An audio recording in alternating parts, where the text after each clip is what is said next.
Welcome back to Arizona Daily Mix on this Monday morning. It's always fun to have Dr. Paul DePompo here. He is in from Southern California, a psychologist. We love having you on the show. Thank you for coming back. Great to be here. Thank you. Well, let's talk about the fact that people have so much on their plates these days. They're just running everywhere. How to find the calm in the chaos, because sometimes it feels like we're just drowning in stuff.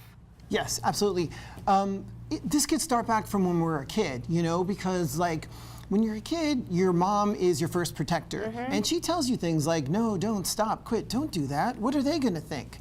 So as we grow older, depending on our personality and life circumstance, that anxious voice could actually come and impact our life, because we're not like we're blaming moms at all, because moms are awesome. God forbid. Moms are awesome. No, moms are awesome.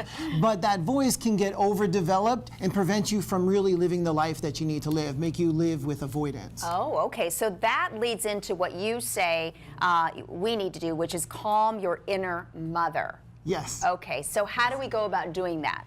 Well, first of all, we've got to switch the goal and stop trying to think that we can prevent bad things from happening or prevent criticism from people. And we got to like develop this belief that we can cross that bridge when we come to it. Okay, so we have to be mindful of saying to ourselves, cross the bridge when we come to it and not worry about it before it happens. Why is that so important to functioning in a calm sense of peace every single day? It's super important because in the US alone, there's at least 21 million people with a general anxiety or more of a social anxiety. And we, even if we don't have it, we can get anxiety on a daily basis that we don't need to get if we did at least 2 steps that I'd share. Okay, yes, go ahead, because All right. I would like for people to know how they can reach that goal of finding that inner peace. Perfect. First, we have to identify the what ifs that go in our mind. I mean, we all do it. Like, what if this happens? What we got to take those what ifs, we got to turn them to then what's, and really go to an action plan. Okay. And write that out and put that action plan in place so we know that we can cope regardless. And then the second thing we need to do is, if we're too preoccupied with what people will think, we need to really learn not to be aggressive, not to be passive, but really learn how to do that assertive voice, which is agreeing with a little bit and then stating your position. So for example, if my mother this morning, I'm visiting her, and she said, your shirt's too tight. She's from Brooklyn. Your shirt's too tight. So you can say, you know what, it's tight, but it's in style. So have that assertive voice.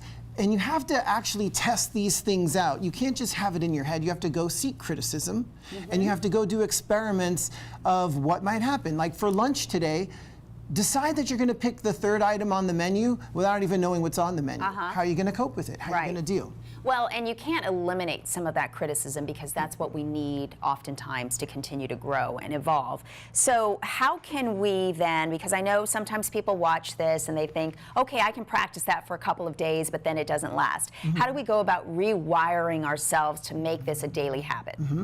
I would say look at your most anxious part of the day and then sit down for at least 5 to 15 minutes and really try to pull all those anxious thoughts out of your head and come up with a plan. And then every day, set a reminder for yourself to challenge yourself to do one standing in the face of criticism exercise. Like if you're going to a fast food restaurant today, ask the person at the restaurant for, may I have a burger refill? I mean, they don't do burger refills. Or go to Starbucks and be like, do you mind if I be the Starbucks greeter, like in Walmart? Put yourself in those situations where you could stand confident and not worry about what's going to happen, because actually you'll find people are pretty cool and people are pretty forgiving.